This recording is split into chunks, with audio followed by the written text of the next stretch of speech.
Hello, welcome back to another one of my video log recording sessions where I talk about the genetic algorithm and ways to do it better, or maybe I'm doing it worse.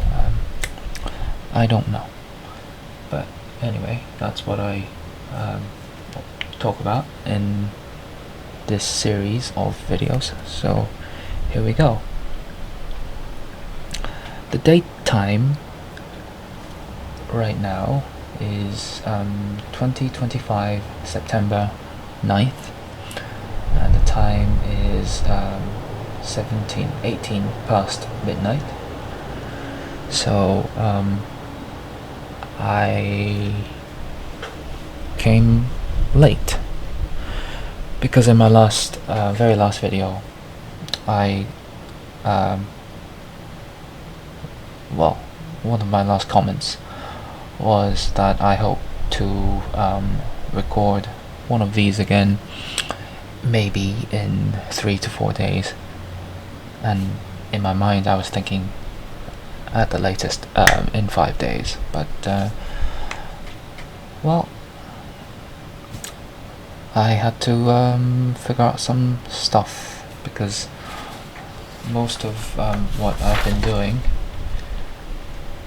is just very hard to wrap my slow brain around, I think. Or maybe I'm lazy. But anyway, so today I am going to share some of the results that I think are okay to share. And when I say okay to share, what I mean by that is that I am ready to talk about it and explain certain aspects that I think I understand in this video. That's why I was late again. But yeah, here I am, trying to make sense of it all.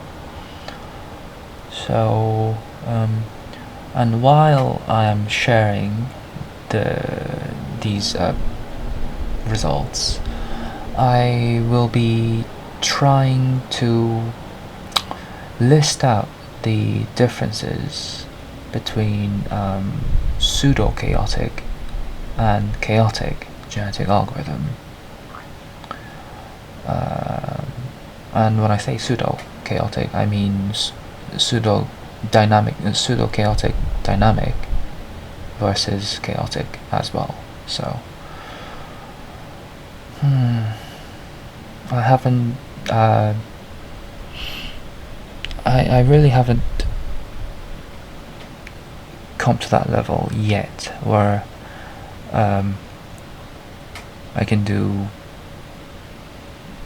chaotic dynamic, or is it dynamic chaotic? I don't remember the order in which I used those words, but yeah, it was chaotic dynamic. So I know that the right grammar would be chaotically dynamic, but who's counting? Who cares? So anyway, first off, let's go back a bit. Maybe even let's revisit 1 or 2 or 3 of my last videos, and so that I can have a clear picture of what I will be talking about. So this was pseudo chaos, and this is when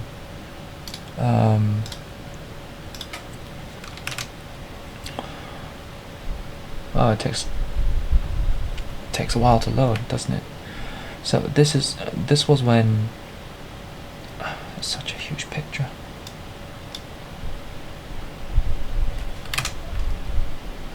this was when within each loop, which is in the Python script, actually, let's not do that. Within each loop, let's just say this is the world, and I would have a lot of these entities. Each one of these are entities.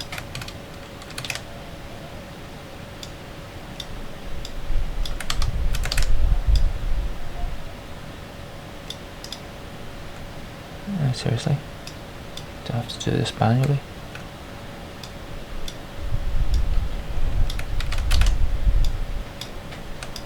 Oh, that's so ugly. So there would be lots of these entities.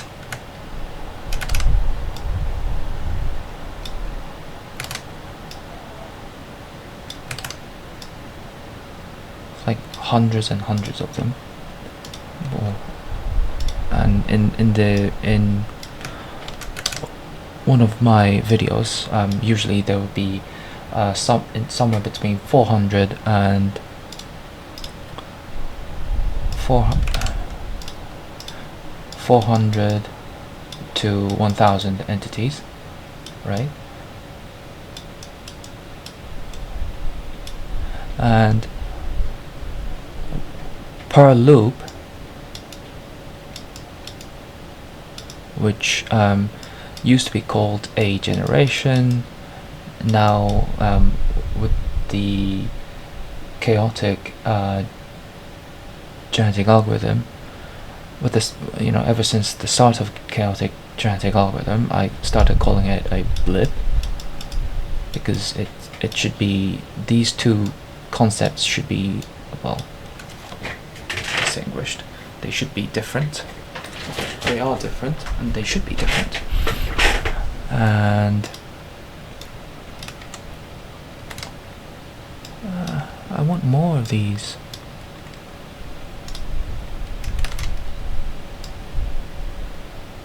Maybe I could just do this.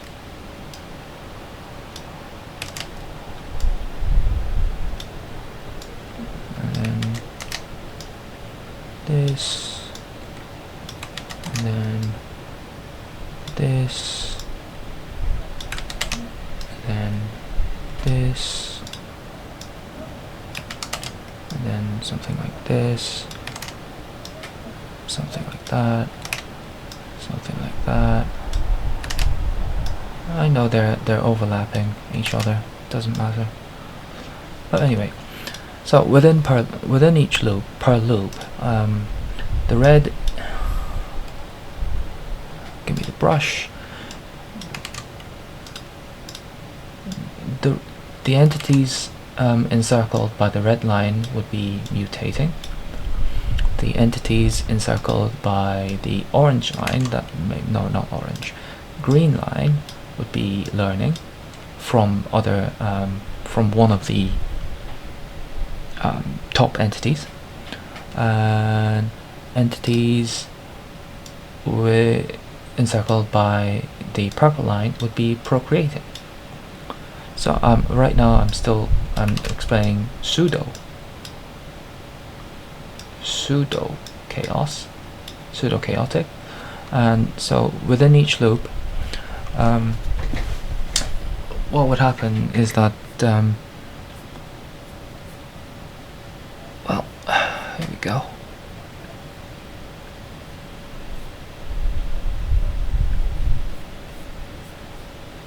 Let me just revisit. Yeah. So within each loop, where's my mouse? There we go. 3. Give me. Okay, I'll just write in black. 3 entity events will be chosen. Well, rather, I think the right word would be, well, it is chosen because it's not sampling, but chosen with replacement. So it could be MMM or MLL, MPP or LLM, since everyone loves them, or MLP in that exact order, whatever. So 27 different combinations, 27 different sets of entity events. Every one of these is called an entity event. So 27 sets of different entity events comprised of 3 entity events, and for all entity event there will be a certain number of entities, a certain percentage of entities from the entire thing will be chosen. So for instance, I've found out that well, for example, 0.4 is a good place. So if mutate was selected, if mutate is in one of these sets of entity events, 3 entity events, 0.4 or 40% of them, 40% from all these entities will be chosen.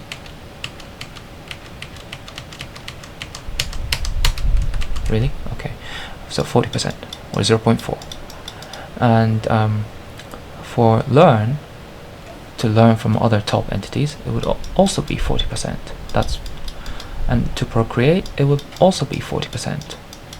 But there is a caveat here. For the procreate, I think I should point this out, because this is going to be very, very important going forward. Even when 40% of these entities have been chosen, that's not 40%. Let's just say about this much. Is that 40%? No. This much? No. This much? Yeah, that looks okay.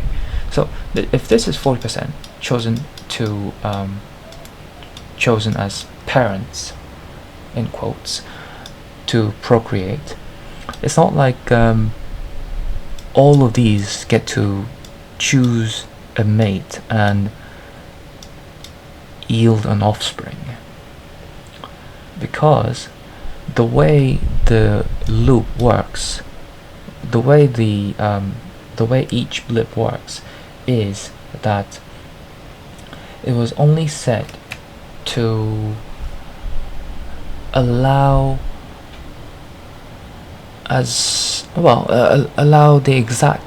allow only the exact number of newborns per loop or per blip. So if I need to make this bigger, don't I? Oh, this is so bad. Yeah. So for example, if the max population is 1000, and at the end of the previous loop 90 entities were struck out, now you have 910 entities. So, and if 40% of them are chosen, so that's 910 times 0.4, which is 91 times 4, which is 364 entities have been chosen as potential parents, but there would only be 90 entities newly born in that blip, in that while loop. So whereas if everyone got to procreate, if every entity got to procreate, you would think that there would be 180, for example, a fair a fair procreation scheme. But no, because the loop only allows just the exact amount of newborns in that blip, in that loop, in that specific loop, so that the new population gets replenished back to the max population, which is stated in the hyperparameters. But for the other entity events, for example, mutate, all these entities get to mutate, and all these entities get to learn. And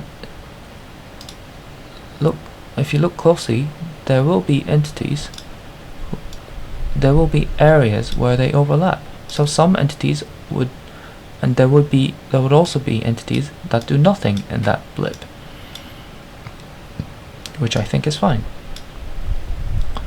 because they get to remain status quo, which is now that I've found out, which I have found out now, is a bigger deal than I had expected, or than I had thought. So some entities get to do all of them.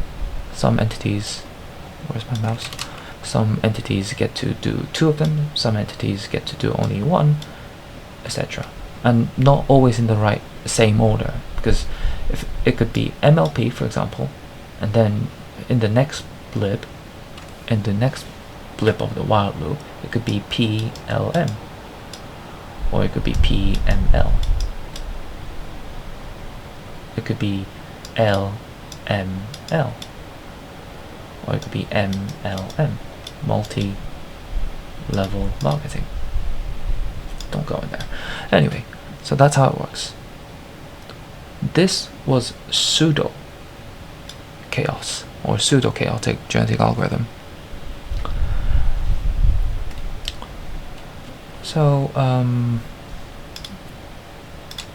I'll open up another one, and true chaos works like this. True chaos, now for now, this is how it works. A process, a binary file, a bin file, a bin file named world.bin will quick start a world, and in this world, for example, if the initial number of entities is it's usually set to 10, but since I am horrible at drawing, I'll just say it's 5. So n is 5, or let's just say any n. That's so bad. Any n, as in initial number of entities, is 5. So 5 entities are kickstarted, and this is the world. Okay? And the moment they are started, and each entity is an independent process. Independent process. And as soon as it started, it will do one of these 4 things: mutate, learn from others, procreate, or just chill. They'll start doing that.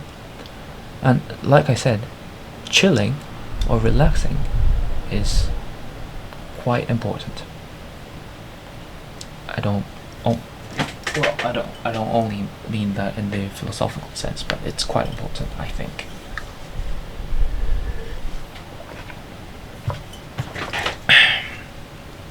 And as soon as they do this, as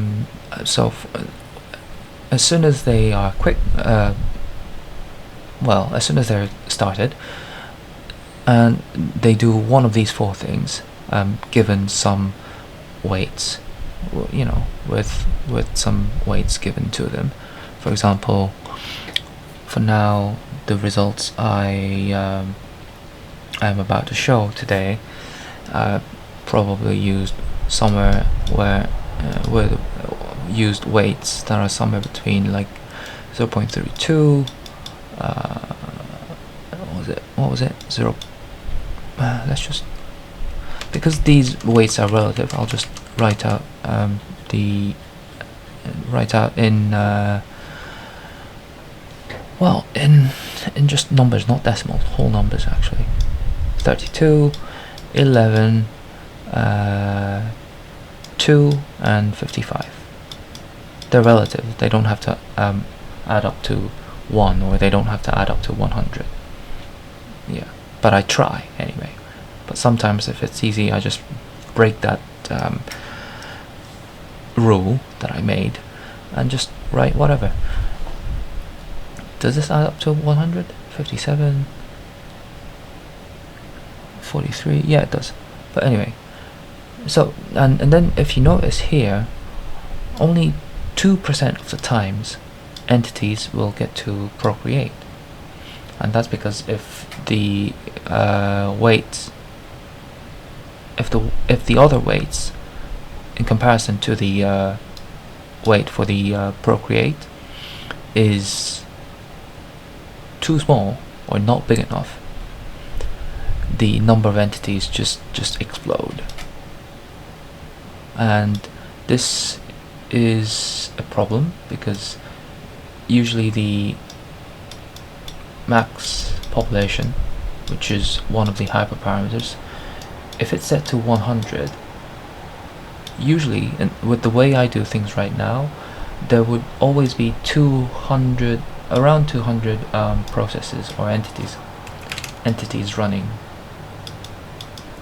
So it's about 1.8 to 2.5 times the maximum population. The number of entities that will run simultaneously parallel is somewhere between 1.8 to 2.5 times the maximum population. So if the maximum population is 200, it's always somewhere between 390 or 360, whatever, but or sometimes 480. These numbers are not that accurate. It just depends on these weights, but the point still stands. If the weight for the procreate, which is one of the entity events, is a bit too high, the number of entities will just skyrocket, and it will just bombard the laptop, bombard the computer, and just everything will just freeze because, well, the computer won't have enough resources. So, with that in mind, it does take some time to get one or two entities to start procreating, but when they do,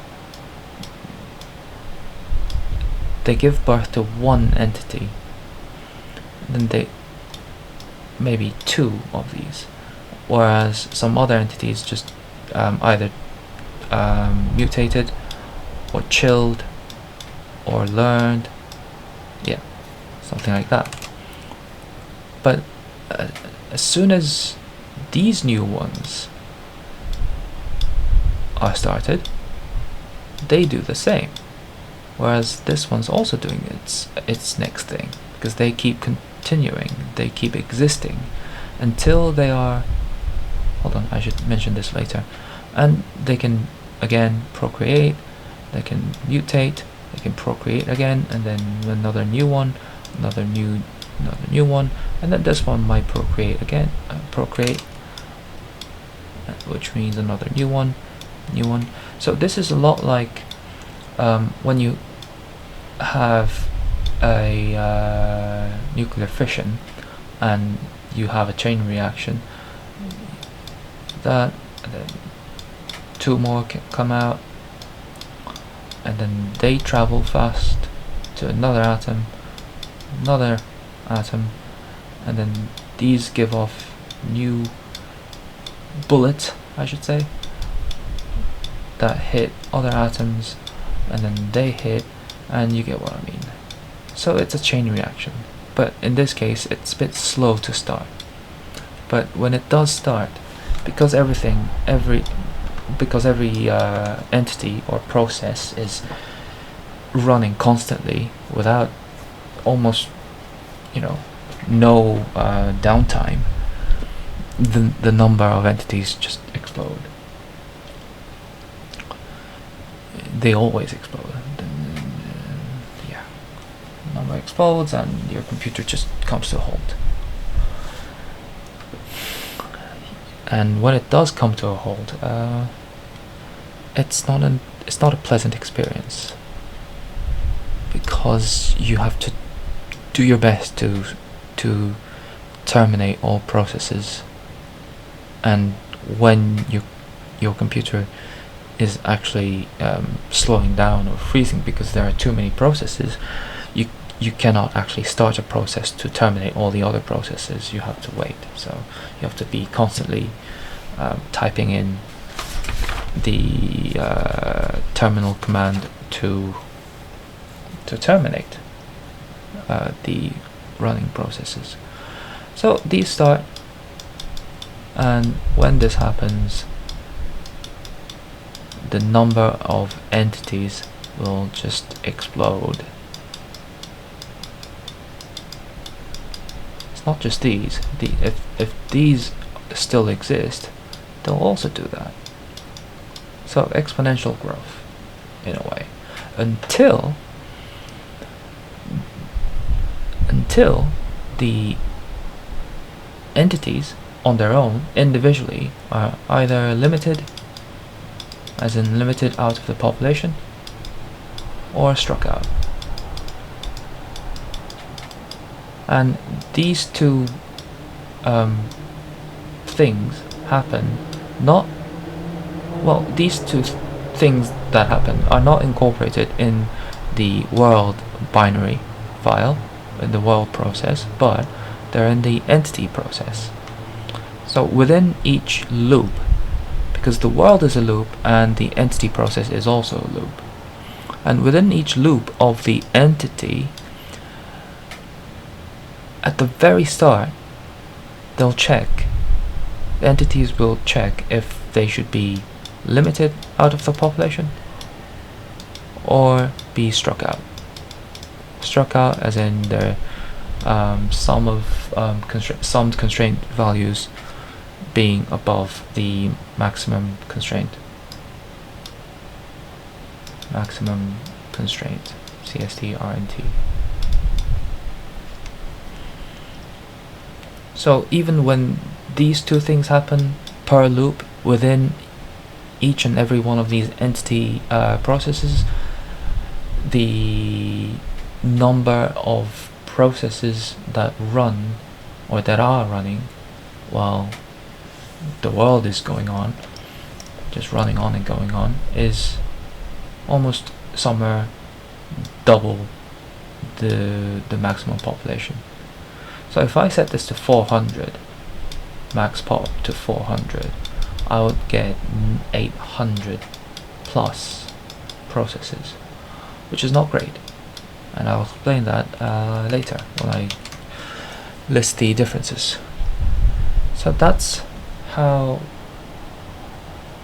this one works. That's how true chaos works. And now onto the events. And before I do that, let me just check if I covered everything.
Okay, I think I can move on.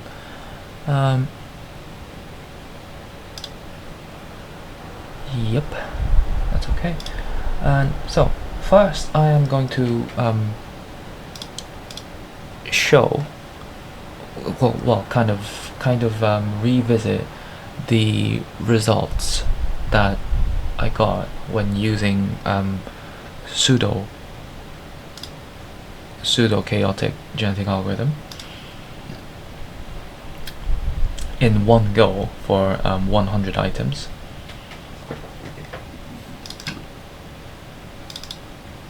And that's this. And this was done for 1000 generations, 1000 blips.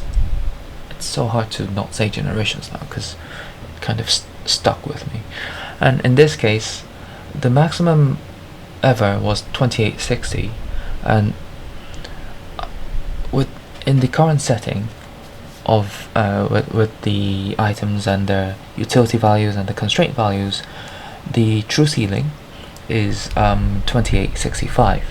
But in this case, we didn't get the true ceiling, which is unfortunate, but that happens. And so this is what it looks like when I use pseudo chaotic genetic algorithm. Although it says chaos there, but it's not true chaos. It's pseudo chaos.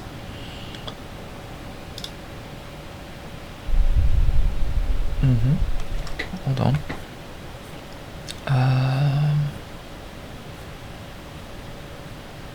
Let me just see if I'm showing the right thing. Yep. And then if I use the true chaos, like that.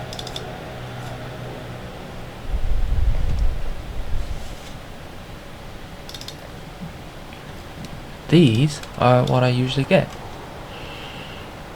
So let's have this side by side. Yep, that's good. Of course, because of the way the true chaotic genetic algorithm works, you cannot be 100% sure how many blips there will be. Well, there will be. Well, actually, that's wrong. If I set the number of blips to 100, the data points gathered within those 100 blips, because of the way the time step or the concept of time is generated or is manipulated by the entities or processes that are running, you can't always be sure. So in this case, it's 400 and something, 460 or something. In this case, it's a bit different. But in general, if it's 100 blips, it's in the mid 400s. Okay. and this is when I do it for 200 blips. This is, I think, 100 blips, but a different scheme. Anyway, so these two can actually be directly compared, and you can see that well, except the difference in well, maybe, but the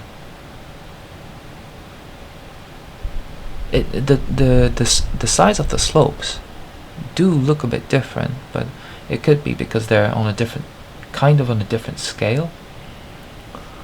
But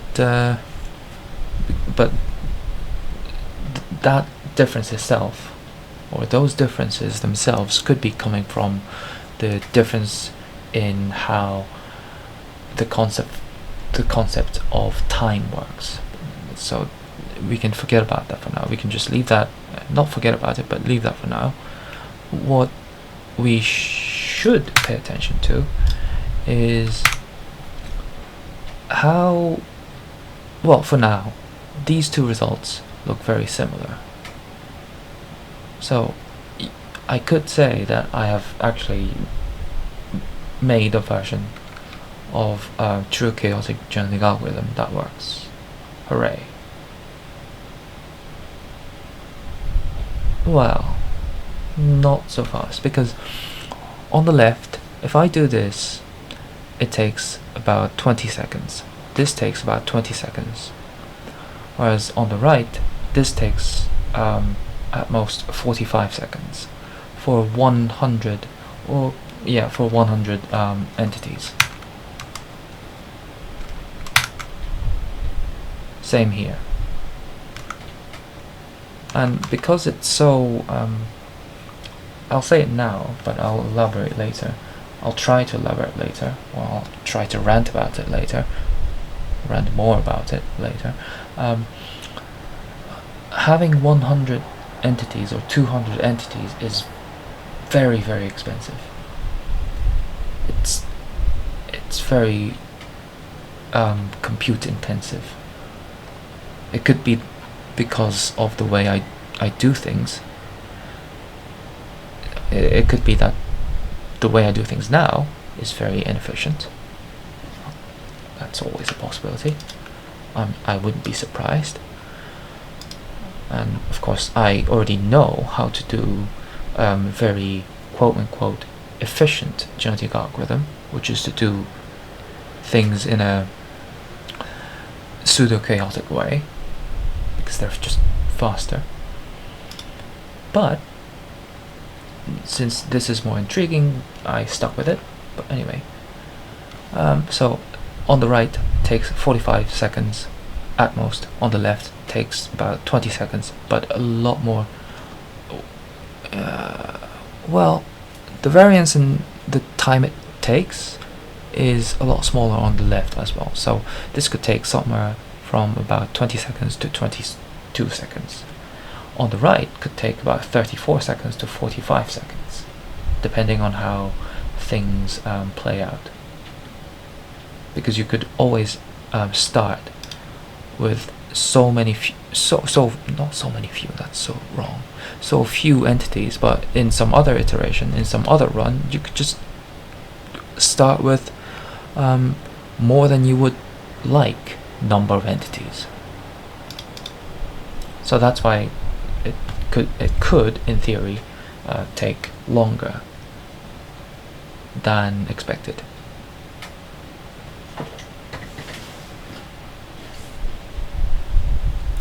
So this is the sum utility plot. Now let's have a look at the entity distribution. Well, entity distributions, because it's more than one. And this is the final for the pseudo chaos. You can see that with the top being the maximum ever being 2860, and the mode is 2860. So about 1/3, and well, actually not even 1/3, because here the maximum population was 400, and there are 364 entities that survived at the end. And out of the 364 entities, 321 of them ended up being the same and being at the maximum ever, which is 2860, which is unfortunate because none of these 321 entities ended up getting to 2865. So slightly unlucky, but yes, they did converge a bit too well. And then I just said too well, right? Well, this is what it looks like for the true chaos. The top is the top, as in the maximum ever at this case. At this blip, at the end of the final blip, in this case, is 2830. So quite unlucky, but well, considering the fact that the maximum population was set to 100 in this case, it's understandable because there's less diversity and convergence convergence with less diversity, if you know what I mean. Convergence that occurs that stems from a low level of diversity does not usually result in true ceilings. I think that's a neat way of putting it. And in this case, out of the 100 entities that should be there, only 57 of them survived, and the mode is the maximum error, or the top sum utility score, which is 2830, and out of the 57 entities that survived, 18 of them are here.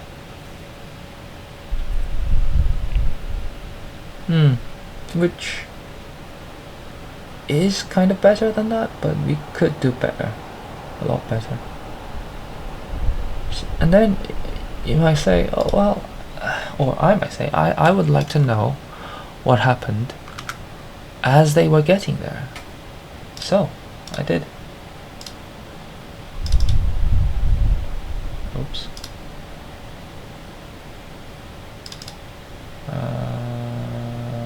Yeah, actually it doesn't. It shouldn't matter that much. I captured all the entity distribution snapshots during the blips, throughout all the blips, and this might be different from a different run, but it's almost identical, so I don't think it should matter that much. Hold on, see. Yeah, it shouldn't matter that much, because in another instance this is what happened. 67 of them survived, and the mode is the top sum utility value, and out of the 67 entities there are 20 of them sitting at the top. So yeah, it's almost the same. So this is at each blip, at the end of each blip rather, the entity distribution was captured, and this is what happens. And there are how many?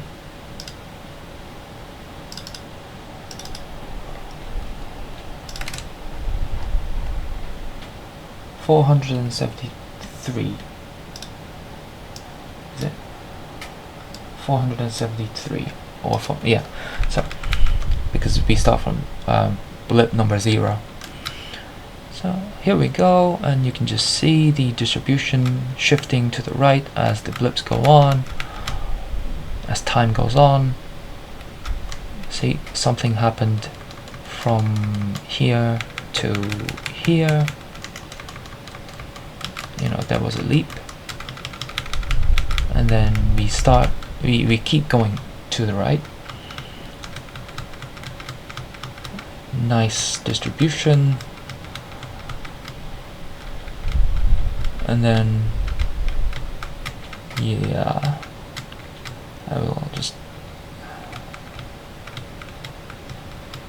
I should have made a video out of this, like one of the last times that I did that in my last like I did in one of my previous videos, to save the loading time. I apologize.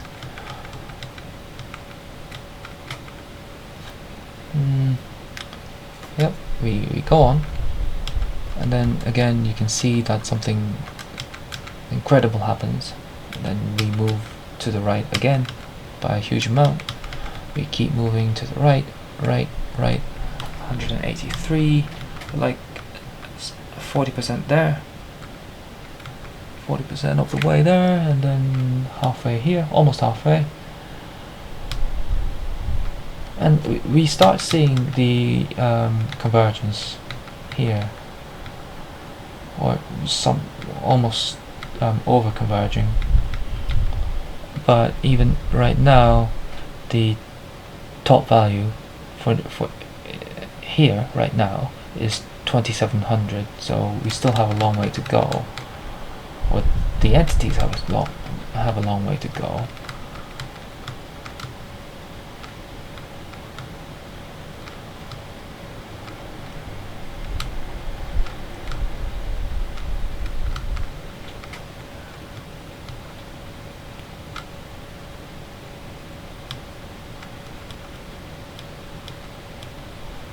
Yep, let's go forward a bit. Now we at blip 329, the top value is 2810, so getting there.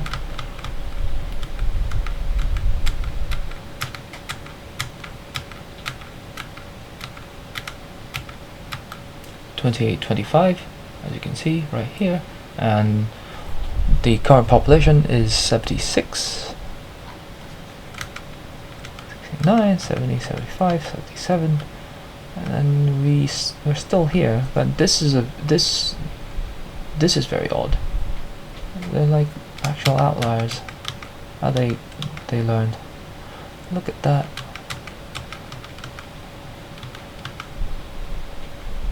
So actually converging, yeah.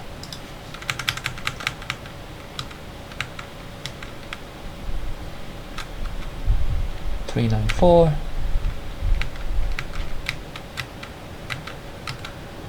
Over converging, like I said so many times, isn't so much of a great news, because everything kind of becomes stale and there's little recipe for innovation, for true sealing.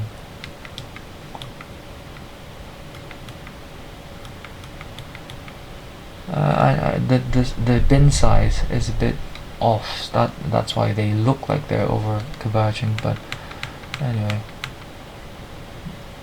the fact is that true chaotic genetic algorithm,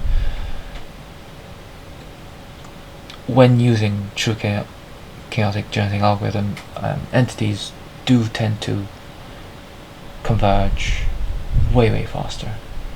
Whether it be the actual true sealing or not, they do converge a lot faster. Faster as in not in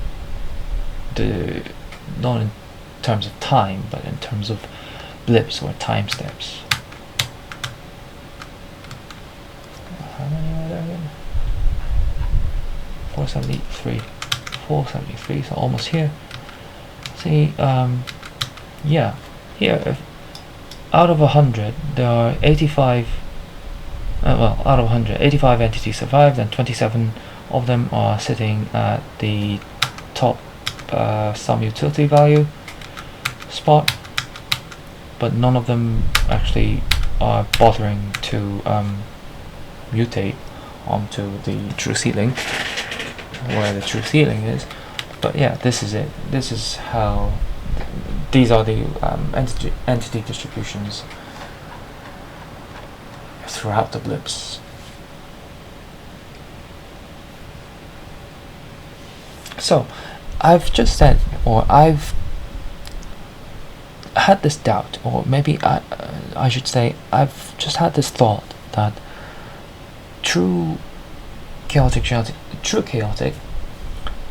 actually, or tends to rather,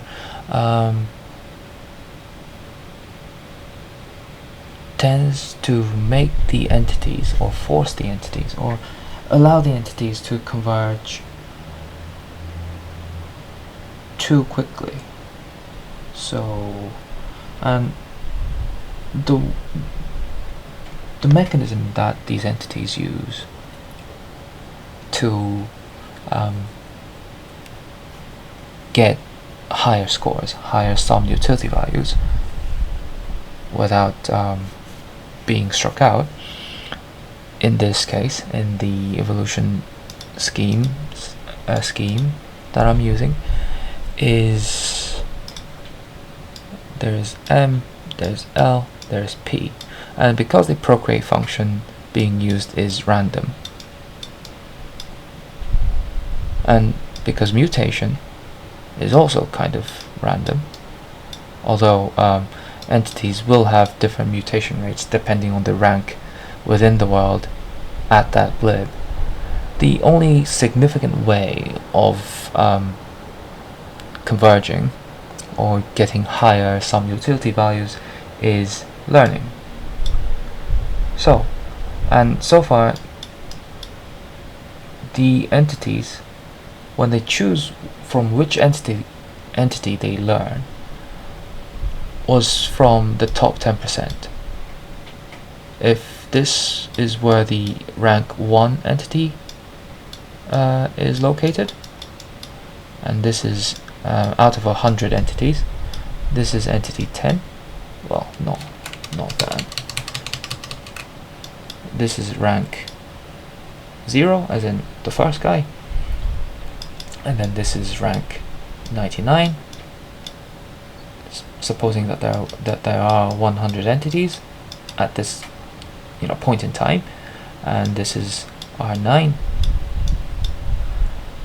These entities have the same chance of being picked as a mentor or as someone to learn from for the other entities. So they have equal chance, equal probability of being chosen. So maybe this is why, maybe this is or was why the entities were converging too quickly. And like I said, entity convergence, that when given a low or relatively lower level of diversity, often does not lead to true ceilings, or a true ceiling. So instead of using this,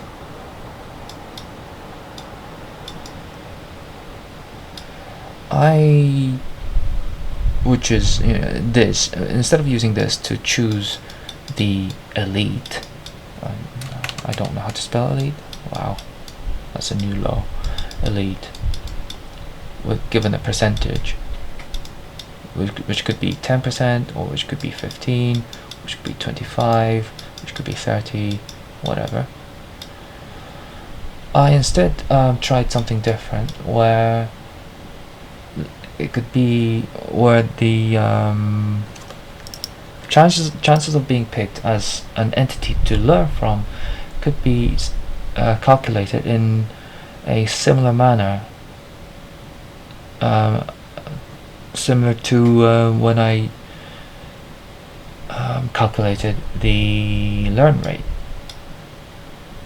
learn rate depending on rank, which favors the tail entities, or tail entity, or entities towards the tail, closer to the tail, or close to the tail, in a proportional manner. So in this case, because I want the rank 1 guy to have the highest chance of being picked, and because I want the rank last guy to have the lowest chance of being picked as an entity to learn from, I did that. And because these weights, and so rank 2, rank 49, as in the middle, something like that, rank 70, something like that, and the height of, well, the y coordinate in this case would be the weights. And because these are all relative weights, and because not just, well, in this case, it's not only the top something percent that are getting, that are candidates to be mentors in this case. It's all of them. But in this case, the higher rank an entity is, the more likely it is for that guy to be chosen. But one of the relatively lower or mid-ranked entities could also be chosen. So this, in theory, should slow down or dampen the convergence speed, or speed of convergence, or whatever. How should I call it? Or speed of convergence. And it did. So, and I'm going to show you. For example,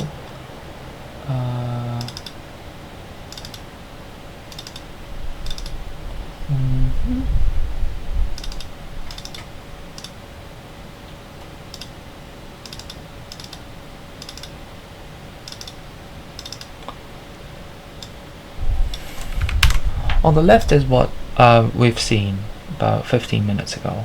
On the right is with the new method of choosing whom to learn from. And coincidentally, I don't know if I was lucky or not, the true ceiling was achieved somewhere there.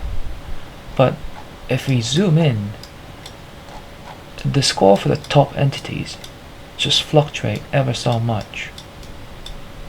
And this may be due to the fact that the chances of being the entities to learn from are not being hogged by the top n%, top 10%, top 15%, or top 20%. So they don't always learn from the elite entities. They might learn something from entities that are kind of, like them. That's why the plots for the red one, which is for the top entity, the head entity, the magenta one for the top 10%, and the green one for the top 50%, fluctuate a lot more here. But somehow, I don't know why, maybe I was lucky, we did get a true ceiling. So it's a plus here. So this is what happens when you use the new way of choosing whom to learn from, while using pseudo-chaotic genetic algorithm. Yeah. Now, let's compare this to when I use the same method of whom to learn from, or of choosing whom to learn from, in the true chaotic genetic algorithm, which is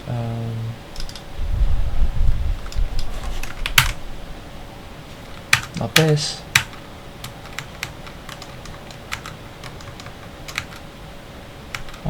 No.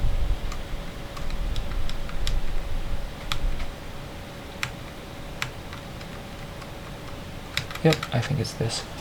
So this is what happens. So we do see more fluctuations there. Some, hold on. Let me just check if I'm showing the right thing.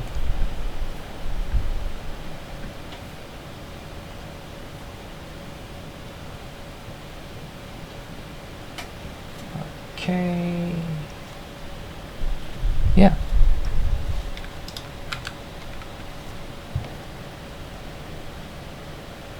Okay. Yeah, I think this should be fine. So in this case, let's have a look at this.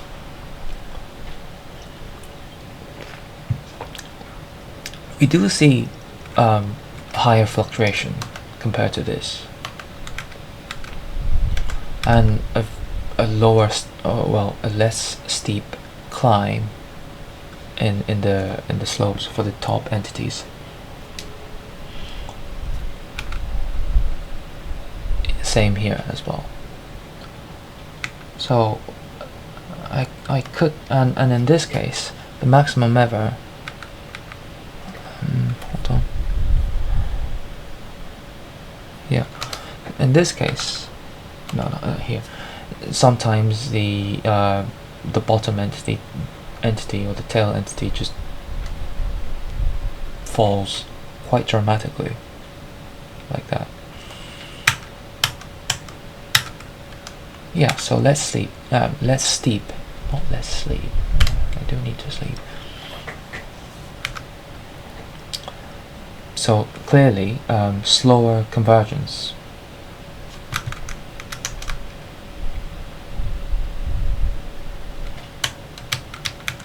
Yeah.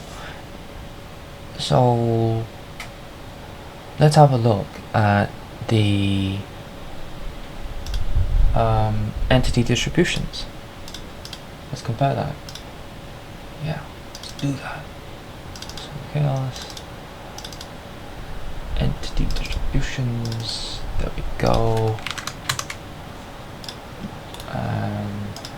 Chaos, snaps, I think it's this one. Yeah, so this is the final one during pseudo chaotic, with the top being that. Yeah, we've seen that actually.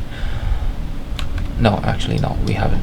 2830, somehow the same, and we do have a wider distribution. Let's see if the same stands here. No. Yeah, this one first. This is at the end, so very similar, yeah.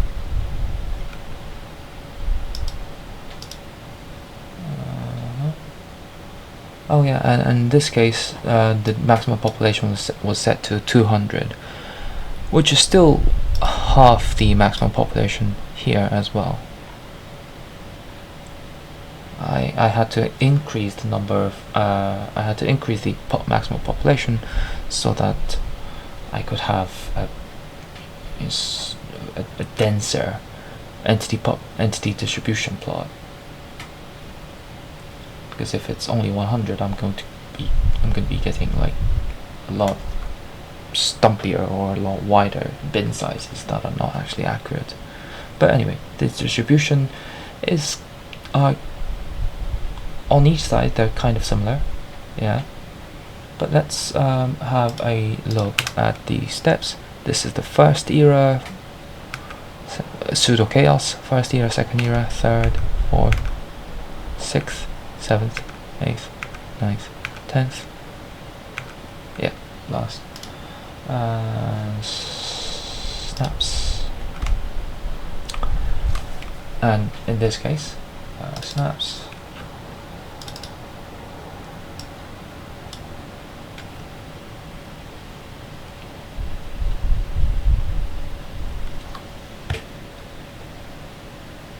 Yep.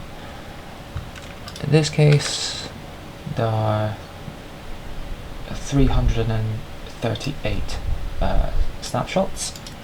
So let's roll through them.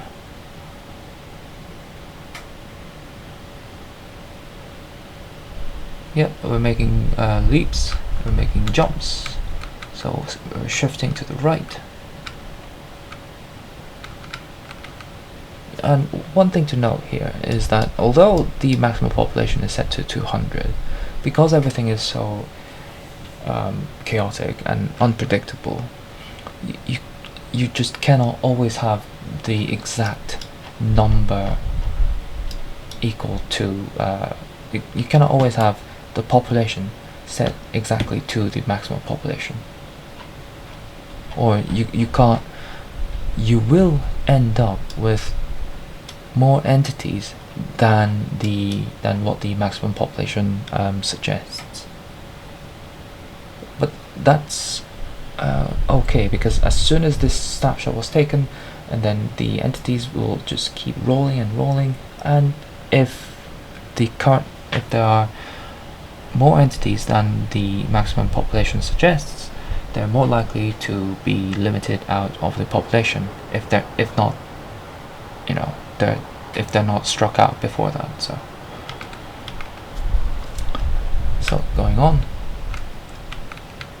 yeah, we now see, we can clearly, or kind of clearly, see that things are converging slowly, and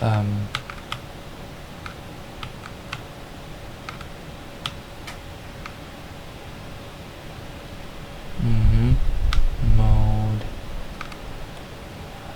And when the previous method for learning, choosing whom to learn from, was used, there were about, out of the 80 something entities, there were about 20 something entities that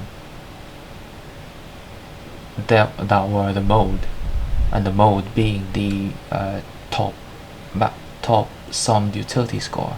In this case, that's not usual. Well, here that's not the case, I should say. We always have some kind of a bell curve, and the tail on the right are the top entities, or entities with the entities that have the highest summed utility scores. Still getting there. Yeah. 246. Yep. So this, I've always said this. This on the right is the kind of entity distribution that I would like going forward.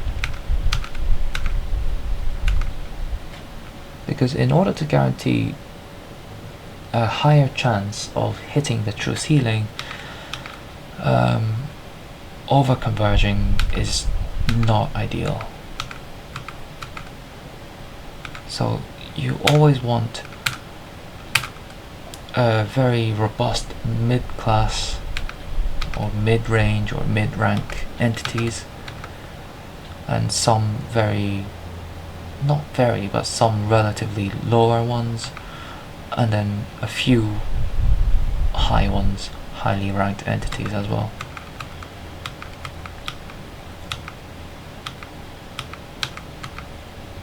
Now I think we've kind of converged, or we have reached the maximum ever, which I think was 2830. But see how the mode does not equal top. So that's good.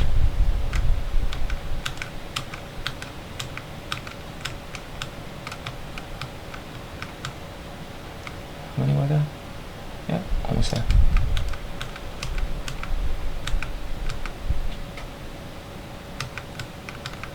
Yeah, This is the end. The bins, because of the horribly chosen bin sizes, these look really high, but you can see the curve here, that it has a better shape than when using the previous method of choosing whom to learn from.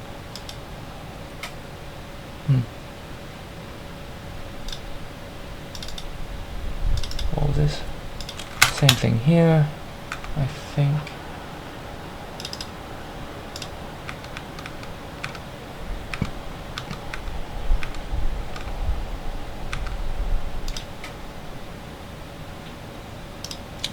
Yeah, so these are the results that I thought I should share.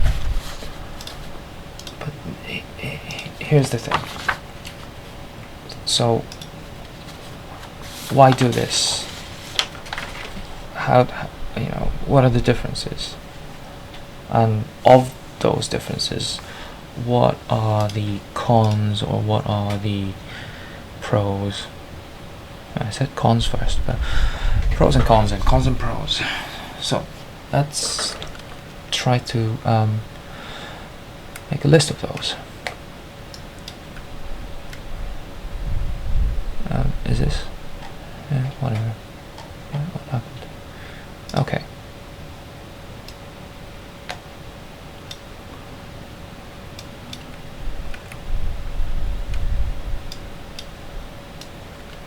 So, pros and cons. No, I should say this is how I should do it. I think differences. Let me just give me a minute.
Okay, I think that's fine. So number one, and I'll write in true chaos point of view.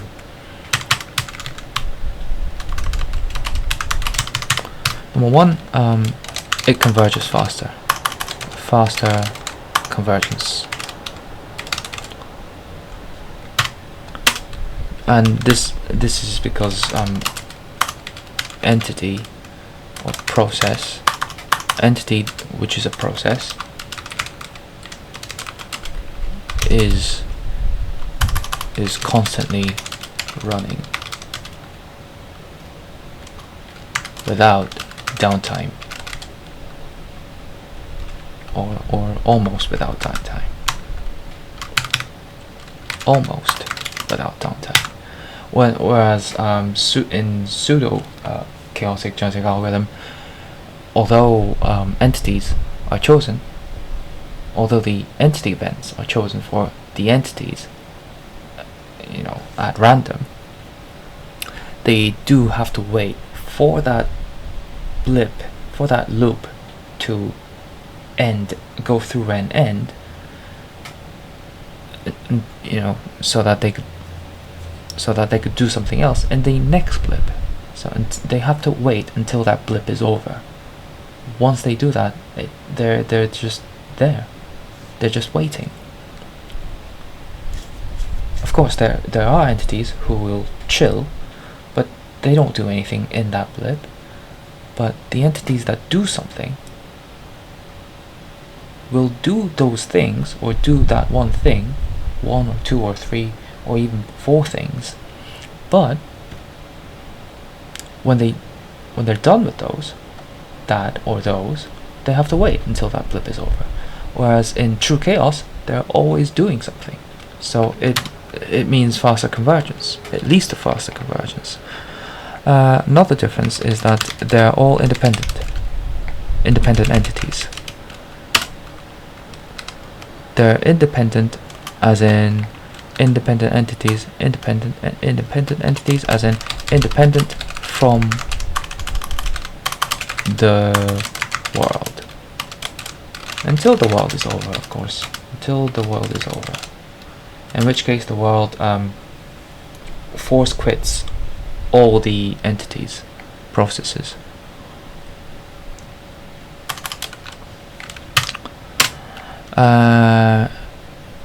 The third difference is that, this is quite sentimental, I could say. It's cool.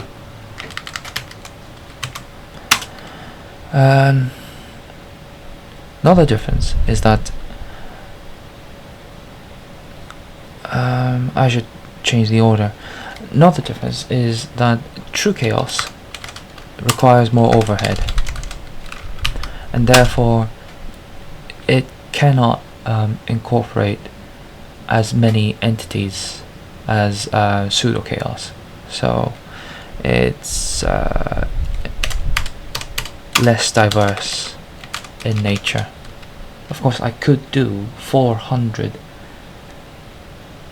entities only to watch my laptop burn, or freeze and burn, which is ironic because if it literally freezes, it won't burn because it's cold, but figuratively it will freeze and everything will get hot unless I find a way to break the freeze and force terminate all the processes and bring the computer back to normal, bring the laptop back to normal.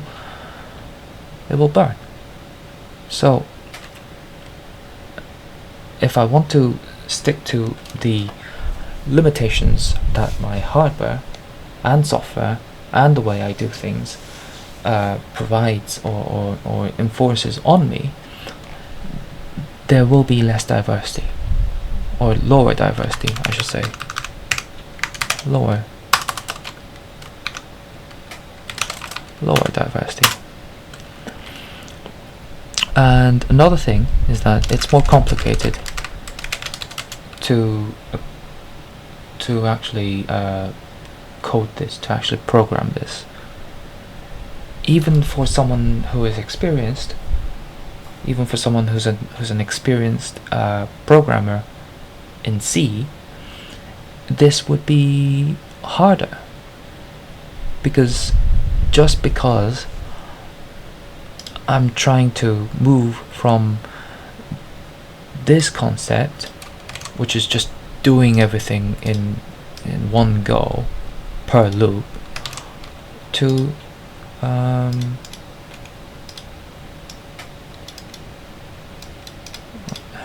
this concept where everything is just erratic and where everything is just random.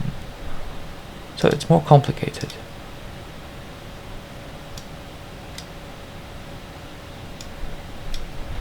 And next thing, so this is kind of related to it being more complicated, but maybe not in some aspects. It's not as flexible. As far as the state in which everything is in right now is concerned, it's less flexible. I can make ways to make it more flexible, but it's less flexible, not as flexible as in for example, for changes, for parameter changes. I don't know how to spell changes. Yeah, but there will be ways to make this a bit more flexible. I know. I'm just not there yet. But by nature, this is also true.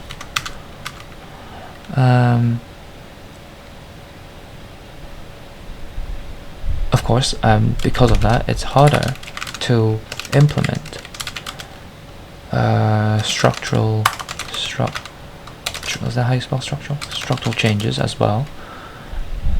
You know, like for example, new ideas, concepts, etc., or new features, etc. And because of that, or still related to this, there are more errors, bugs, limitations, crashes, etc. Mainly due to how I/O is handled, or rather the lack of my capability to handle parallel or concurrent or simultaneous I/O well, if that makes sense. So mainly due to I/O mismanagement, I should say. Management. So, and as a result, as a result of that, I do get longer compute time, I should say. A longer execution time. Longer execution, lags, for example, which cause the longer execution, clashes that lead to crashes, bottlenecks. These are all same things, but I'm just trying to think of the ways that I messed up. So yeah, forgive me, I apologize. Another difference is that it's harder, like I said, when I was looking at the population or populations, it's harder to estimate or regulate the population, because when those snapshots are taken at any point in time, there will always be a possibility that the current population is above the maximum population, which does not happen during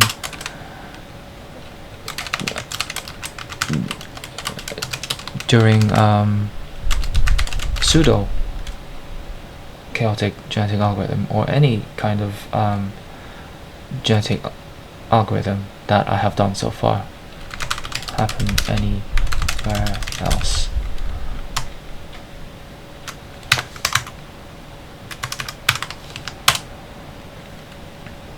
And another thing is that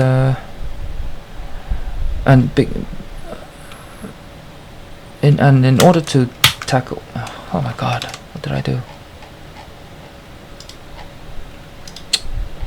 Really? Oh, sorry.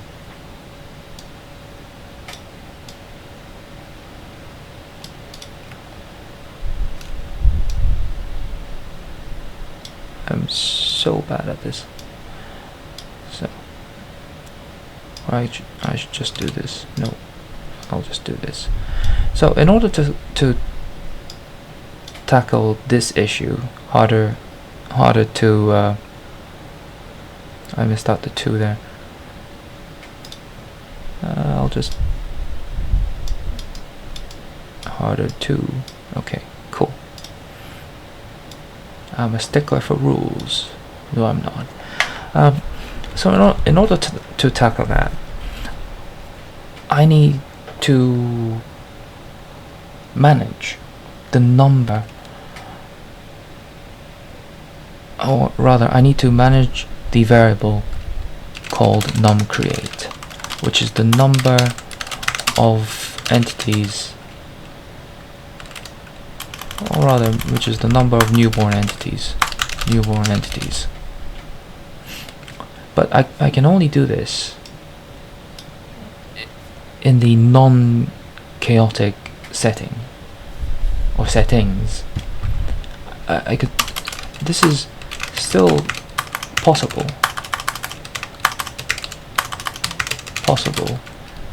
even when doing pseudo chaos, but not so possible when I do true chaos or just chaotic genetic algorithm, because it's so hard to it's not intuitive. So this is because the way unintuitive, I'm going to write unintuitive, and as in harder to stipulate, dictate, or harder to manage how many, no, harder to tell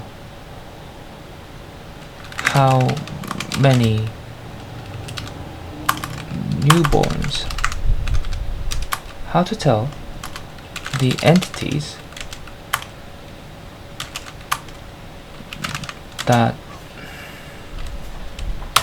are, or rather that have chosen to procreate,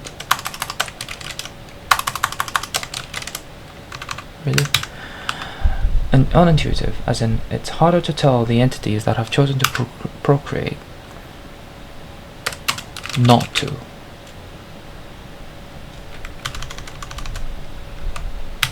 I did it again. Not to. If there are already enough entities. And this is mainly because of the design that I came up with, but I do think it's just harder to do this because I would need a mechanism to tell the entities at the exact time, even when they have chosen to procreate, not to procreate. But once they procreate, they procreate. So there needs to be some kind of a way or a new equation that I should come up with in order to do that. And in the end, ultimately, to do that, I would need to know, or this way of doing genetic algorithms requires IPC. I shouldn't just say IPC, it's what was it, inter-process communication, which is way above my head. I don't know how to do this properly yet. And remember, it took me 50 days to come up with this. Learning how to do IPC could take me another 50 days, 50 plus days. So it's a problem. So now I am going to do a very fun thing where I check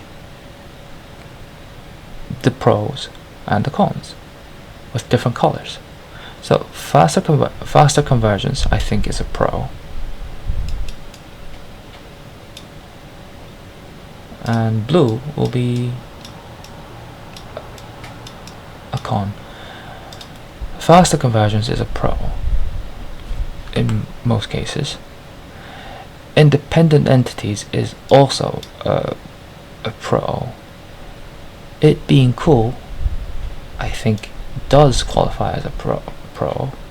Although some people might say, why is it not a con? You know, it's cool, but there's no practical use for this. I know there isn't. More overhead, no, more complicated. So it's quite sad to say that, having read all these bullet points again, I think these are all cons, and I misspelled errors there. Cons, yeah.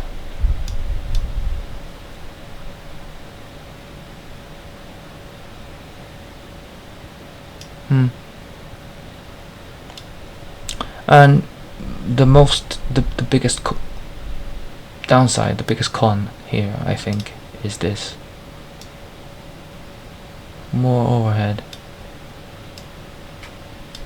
leading to all of these problems. Or maybe not this one. Maybe this. Maybe not that one either. Actually, here it's kind of twofold. More overhead means fewer entities. Which leads to lower diversity. So that's how it goes.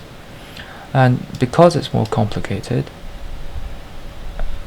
for now, because I'm using Nuika to compile, or rather to convert my Python to C, it's not as flexible. It's harder to implement, which I think if I learn how to do IPC, it might solve the problem, but it doesn't change the fact that it's harder to implement and that it's more complicated. You know, get good, right?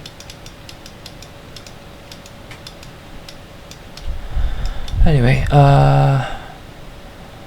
when that happens, I think I can also regulate these as well.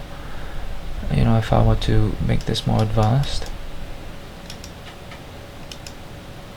But I don't know if that is the direction I want to go. And because I feel this way, it's probably not in the right state, as in not optimal, or not optimum. It's not optimum. Hell no, it's not optimized. Nowhere near optimized. If I could, maybe I could just optimize it a little in order to increase the diversity, so that I can host 400 entities. So that I can set the max population to 400. Which, of course, if I do that, there will be around 800 entities running. 800 plus or minus. But if I can just get these, fix these, I could probably bring that down to 500, which is still a lot.